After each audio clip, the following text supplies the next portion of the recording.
I'd say my financial portfolio was shaped on two things. One, watching financial stresses in my parents' marriage. Like it was feast and famine. He was an entrepreneur.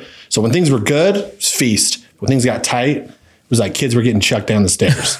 You know what I'm saying? It's a true story.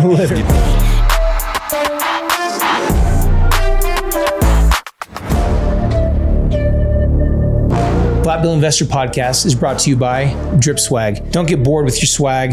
Get Drip Swag. Drip-swag.com. Hi, and welcome to the Flat Bill Investors Podcast. I'm Josh Siglowski. I'm Zach Spencer. Welcome. Josh, today we have an amazing and very laughy guy with us. Super happy guy. You've known for 1 year today, which is really kind of an amazing thing. It's a great anniversary to have you on the show. That's a good thing. But family man, great salesman. He's in M&A and a lot of people who run businesses. We'll get into that a little bit. But and M&A is mergers and acquisitions for people, the audience. So he's a business broker. I'm going to do the old hat switch up, which I love doing. Yes.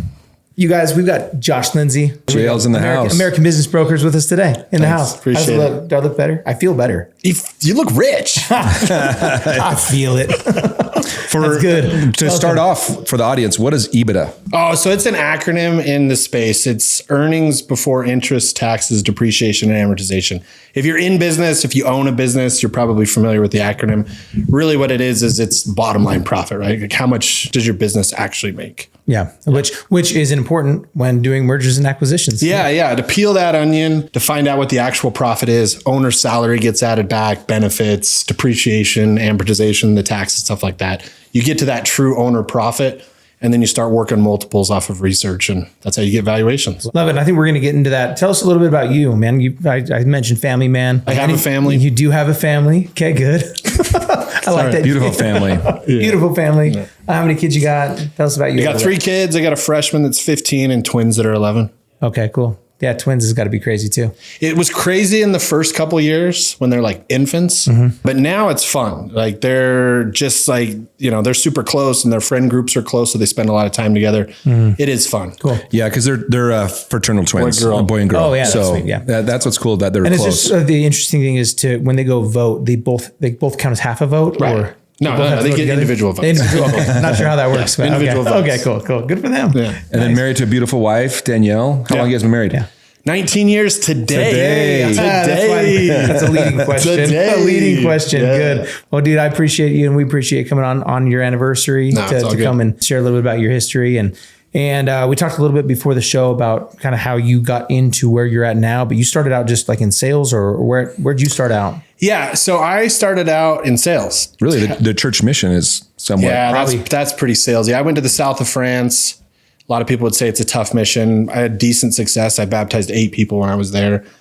So I was selling Jesus out the gate. Oh yeah. I can do that. And then he came back and I was like doing telemarketing jobs. I worked in fitness and then finally got a break where I worked at a financial services firm in like a grunt position. Okay. Basically just a data collector. They called it a setter back then. Yeah. Where you gather data and then you'd hand it off to like a closer. Yeah. More professional salesperson, but that's how I got my start. And that financial services, was that already like, were they buying businesses? Or was it more like they were doing like securities and insurance? No. So what they sold was like debt consolidation. They were helping people get out of debt. Now, ironically though, it was great exposure because I remember being like early in my 20s and I'd be data gathering and I'd be going through with people and I'd be like, all right, how much do you have on your Visa? And they'd be like 15,000. And then it'd be like, how much is on your MasterCard? And they'd be like 40,000. I remember being like, how do you get a $40,000 credit? I used to think the same thing. Right? I'd be like, how'd you get 40 grand like on a credit card? And I'd go through it and they'd be like 6 figures in debt, just credit cards, plus a mortgage, plus car payments, et cetera. And you'd get to the end and you'd ask them all these questions like, do you want to change your life? And they'd be like, yes. And then I'd hand it off to a closer and they'd put them into like a debt consolidation where they'd refi all their stuff into one payment, free up cash flow, and then just help them power it down, so to speak. Sure. But it was very good for a young person to be exposed, in my opinion, of how much trouble you can get into. I know. With consumer debt. I actually just did a post the other day on, I think we were like 3 or 4 years into our marriage and we declared bankruptcy, and it's because I wasn't taught. I lost a job and then I went and got those credit cards that you can get an advanced credit on. And I got 5 or 6 of them, within 6 months. It was like the money was gone, and then we sat down with my friend's brother and he's like, yeah, the best thing for you to do is wipe it out. and keep your house though. So we kept our house, but it was tough, and I wasn't exposed to something like this. And that's where I've taught my own kids of like, hey, you can get into bad trouble if you do X, Y, and Z. Yeah. You don't need these $20,000, $30,000, $40,000 credit cards. They're not, they're 18. Well, yeah, 18, but at high interest rates too, those things will eat you up. Oh, for sure. Yeah. So especially you can't afford those payments when you don't even have a job, Yeah. You're like, oh, minimum monthly, it's like $100. And it just starts adding up when you're 24, 23. Yeah, but isn't that the normal kind of protocol, which is if I can afford the payment, I can afford it. Right. Like a lot of people's thought process is, if you can afford the payment, you can afford it. But really in retrospect, that's not the case. It taught me, number one, I paid cash for all cars. Yeah. But I've had people say, well, what's the payment on that? Even a luxury car. Yeah. Like, well, that's like $500 a month. I can afford $500, but then you have a, $80,000 car, So that's what kind of changed a little bit of mindset for me of those learning experiences. Totally agree. Yeah. I'd say my financial portfolio was shaped on two things. One, watching financial stresses in my parents' marriage. Like it was feast and famine. He was an entrepreneur. So when things were good, it was feast. When things got tight, it was like kids were getting chucked down the stairs. You know what I'm saying? It's a true story. Yeah. And then the second being exposed early 20s to where I'm dealing with adults, so to speak, and they're giving me their financial history. And you're like, oh my gosh, you guys can get in so much trouble so easily. And they would cry on the phone and you're just like, okay, what do I got to do to not get here? It really shaped me. And it's funny because this was, obviously you're in your 40s. This was 20 years ago where today credit cards are so easily, you can easily go get them. You can get more trouble today than you could 20 years ago. Really? Is it easier now? I think it's easier. You think, Is it? I think it's easier. You watch every Capital One, every commercials out there. Yeah. I mean, when I was a kid, I think it was just Visa, MasterCard, and you could only go to get it at the banks from what I remember, Yeah. But anyway, so you got into financial services, and then what kind of shaped you into getting into a company? Was it the same company or a different company that you kind of moved your way up in the ranks of maybe another opportunity to watch people that are buying businesses? Yeah. So that's early. Okay. But I did really well at that company. I moved up. I ended up like being a seminar speaker for them where I'd go out and speak and stuff like that. And then the vice president of that company left and he was like, hey, I want you to come with me. I'll give you equity in this new company.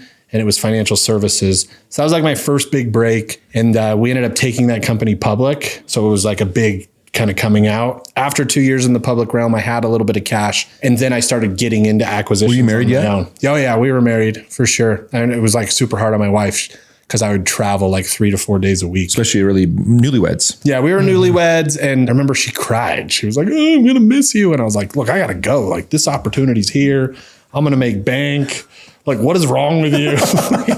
And now we joke about it, but like at the beginning, it was just like all she wanted to do was cuddle. I was like, cuddle later. I got to make money. Hopefully my wife still wants to cuddle. I got to make money. Today's your anniversary. My wife still wants to cuddle. Yeah, I know, but it's just like, I don't know. Yeah, we laugh about it, but she totally recognizes it. It's just, but it's hard. I mean, I don't know Danielle's background. Did she have parents that were entrepreneurs? Because I know you did. He was in mortgages and she was a stay-at-home mom. Because you saw feast or famine as well as I did. Yeah. So I saw like, hey, sometimes I got to travel and I got to go out of town. Yeah. It's going to be, but I'd rather still live in Utah and go to these opportunities. I don't want to live in LA. I don't want to live in all these other places, not when we had those conversations, but that's what was always kind of that hard candy shell of like, well, we got to go do this. Yeah. And I know there's gonna be sacrifices, but I'm telling you, you don't want to do the famine. We always want to feast. And we've gone through our feast and famine as well, but So I was just super hungry to make money, to be totally honest. And so the first company, this one, the PHX Private Equity. Which side are we on? Yeah. That was that one. That was the first one that I launched.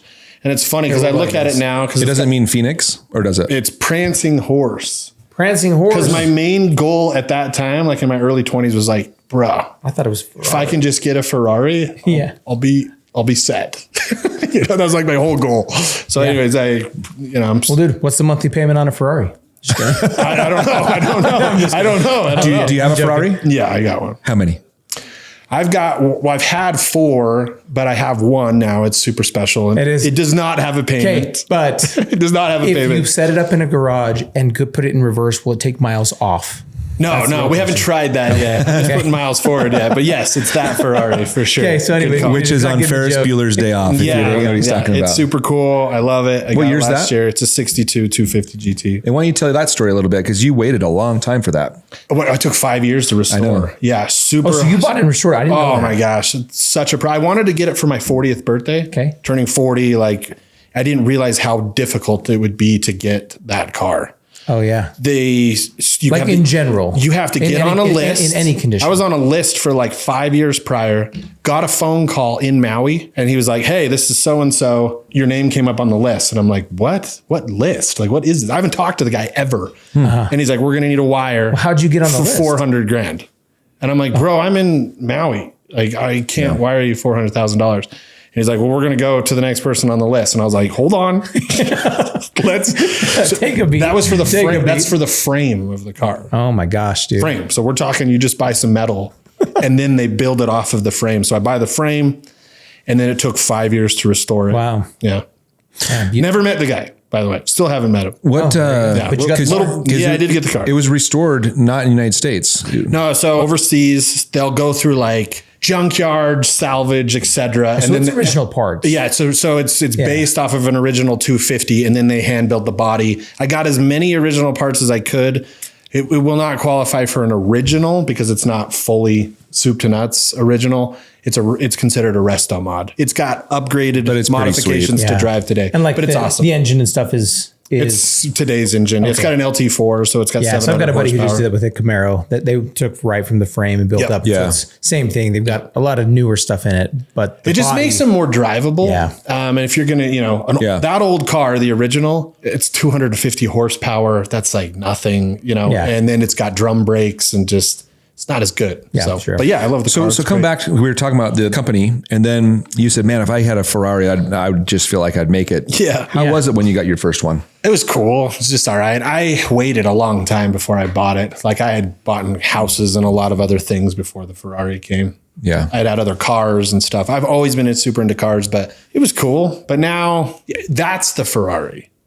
Like if that makes sense. Like the first one that I bought was just a 360. Well, what you did there is you were buying assets first before. A lot of people buy those liabilities. And not like you didn't get a loan on probably your first one, but it's still considered like a depreciating exactly. asset. It's not a great investment. No, I bought lots of other stuff first. Tell me more about your kids. So let's talk about what your kids, is it something you're teaching them on what you do? Have they already kind of showed interest? I mean, your kids are kind of I want to say the middle teenage years to 11-year-old, you said 2 11s. Yeah, I think it's interesting. You've talked about your parents a little bit and how you grew up, and you got the story of how you grew up. You've talked about your parents and how you grew up and the feast or famine. In 20 years, what are they going to say about how they grew up? Do they live in a fantasy land? Truthfully, bro, their life is awesome. But I'm really tough on my boys because I'm not interested in raising entitled boys. Meaning, just because they live in like an awesome house and they want for nothing, like they've got avenues where discipline and hard work and focus is required of them. Dude, I think that's so fitting. Even on the way here, I was talking to Amber and we're talking about our daughter. We're like, okay, how do we just help inspire her to get up and move more and just do a little more now that we're on summer break? Yeah. And so that's interesting. I mean, what are some things you're doing there? Because I'm curious for me, like, what are some of the things that you're saying? Because same thing, our kids don't really they don't have, to get out. They want for nothing. They don't have to do. It's a catch-22 because I'm much more closer to my kids than I was with my parents. Yeah. And I want that. Yeah. But I worked hard for what I got and where I'm at today. And like you said, as our kids have a different type of growing up, it's almost the smarter, not harder type of situation, but you still want that harder mentality. Yeah. So what are you doing? What's the saying? Yeah. Well, there's only so much you can do at that age, but I think it's really important for them to find something that they can commit to. So whether it's an instrument, whether it's vocal, whether it's theater, whether it's sports, like my boys play sports. And so they are required, obviously, to attend practices. We don't miss games. They have to work out outside of the season. Like there's a structure and a discipline to that that I think prepares you later for life. My daughter's just as busy, if not more busy, doing the same type of stuff. Yeah. I mean, that's one thing, like I say, as we look at them, and the saying kind of came to mind about a soft man makes a hard life, makes you've heard that saying. I don't even know how it goes, but basically what we don't want to do is raise kids that won't have the ability to work hard. Totally. And to get out and do the thing for themselves. I won't do it. You don't want to be like Shaq. What does he say? Like when his kids say, "Oh, you got tons of money." He's like, "Well, I got tons of money. You're broke." Yeah. I love that. He says that, he says they keep on saying we're rich. I'm like, no, I'm rich. No, I'm rich. You're not. You got to go out and make it. Yeah. Yeah. It's a good saying. Mm-hmm. Yeah, it is. Well totally. said. So we talked a little earlier before the show. So we obviously talked about this Which logo. side? PHS, the prancing So pony. when did American Business Prancing Brokers horse. start? 2011, I was getting people asking me for help. I had already acquired 6 companies and sold them personally. And so I was having friends and family saying like, "Hey, how are you doing this? Where are you finding the money?" I was just going to say, as a listener, I'm going to hear that and go, okay, how did you, maybe just tell us, how did you get your first one? Yeah, we haven't had a guest that has had your type of background on yet. Can you give us a please. case study on your very first business that you acquired? Personally, Sure. we bought a furniture brand from 2 kids that went to MIT that were incredibly talented at SEO. And so they had just an insane amount of traffic. They got over leveraged and their mom's house was personally guaranteed on the loan. And so they were dumping this website. And so as I looked at the business, I was like, you're getting thousands of visitors and thousands of orders, but they're young and they just couldn't fulfill. They didn't have the cash to keep up with it. So we bought it for nothing. Took it over. I made my wife run it because I was busy doing other stuff. She cried for the first 3 days. She's like, "I can't do this. There's too much going on." I was like, "Listen, what is the problem?" She's like, "There's too much happening." This is like 2011. Oh, it's like forever ago. I can't even remember. Okay. But anyways, the point that I'm getting at is she was overwhelmed with the amount of orders that were coming in. Great and I was problem. like, Great problem to have. this is an amazing problem. Like all you have to do is just streamline what's happening. And then once you get a process in place, everything should take care of itself. So she streamlined it. She got pregnant with the twins after 1.5 years. Twin pregnancies are high risk. And the doctor's like, "Hey, if you can reduce your stress level, this would probably be good." So we sold it for 6 times what we bought it for, plus the money we made while we did it. Yeah. So it was an amazing flip. It also gave her a tremendous amount of like personal growth to have like run this business. Yeah. Ended up being like a really good success story That's for cool. us. Yeah. Yeah. Furniture business. That's great. Yeah. Interesting. But yeah, that's an In acquisition. buying and selling businesses, I've done obviously a couple of things, not like to your extent, but is it pretty popular out there on seller financing, or is it like, So because I see small groups. Yeah. I won't say the groups' names. Well, and I see they like on Instagram. They get some soldiers just to make all these calls and just make seller financing offers. But how is that kind of looked upon? I'm going to frame it for you because right now we're going through like an Instagram revolution. There's lots of gurus out there saying like, "Oh, it is the time where all these baby boomers are retiring." I've seen those ads. The deals are ready. Yeah. Okay. You're a boomer. You've worked 30 years. You have this business. You've dumped everything you have into it. Would you seller finance your business worth $5 million to someone who you don't know, who could potentially run it into the ground? And after they do that, if you had to take it back over, it would probably be worth little to nothing anyways. Makes sense. Would you do that? No. I'm no, personally, I'd be like, no. I mean, you'd want to. The businesses that you can go out and seller finance are one of 2 things. 1, they're either bad businesses, or 2, they're hyper distressed, almost similar to the one that I just gave you. They were over leveraged and scrambling, right? So they took whatever they could get to get out of that. So it's based on like kind of motivation and if desperation. they're highly motivated or they're going under, or you think you can step in and turn around a business, you can probably seller finance that. If that business is making $2 million in profit and it's worth $10 million total, and you go to that guy and you're like, "Hey, I can't give you any money, but let me pay you as I go." And he's like, "Why? Why don't I just keep it?" Yeah. Why? Yeah. There got to be Unless there's like a massive down payment or something. That doesn't make sense. Most of my deals have 10% seller financing in them. That's just kind of standard. Gives the buyers a little bit of comfort that the seller's still vested. But the most I've seen, it's like 30% carry. Yeah, and that's pretty generous. I think a $10 million deal, you're going to carry $3 million for a seller. I mean, that's fairly generous. Seller financing exists, but 100% seller financing does not. I don't see it with good profitable businesses. That makes sense. Yeah, that's interesting. Yeah, because you do see those Instagram ads that come out all the time. and say, "Oh, what do they call it? The silver tsunami and things like that." So try being a broker where these guys call you and they're like, "Is your seller open to creative financing?" And you're like, no. He's open to cash, brah. Yeah. You got cash. You want some cash? That's what he's going for. Cold he's and hard. 64. He wants some money. Yeah.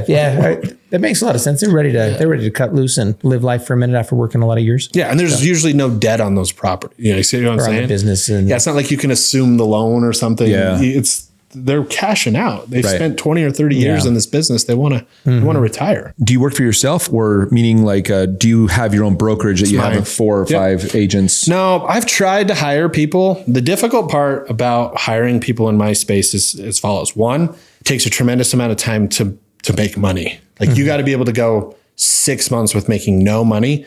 I just finished a deal in Denver that took me 18 months to put it all together and close. And most people can't go that long without a paycheck. Like they need something.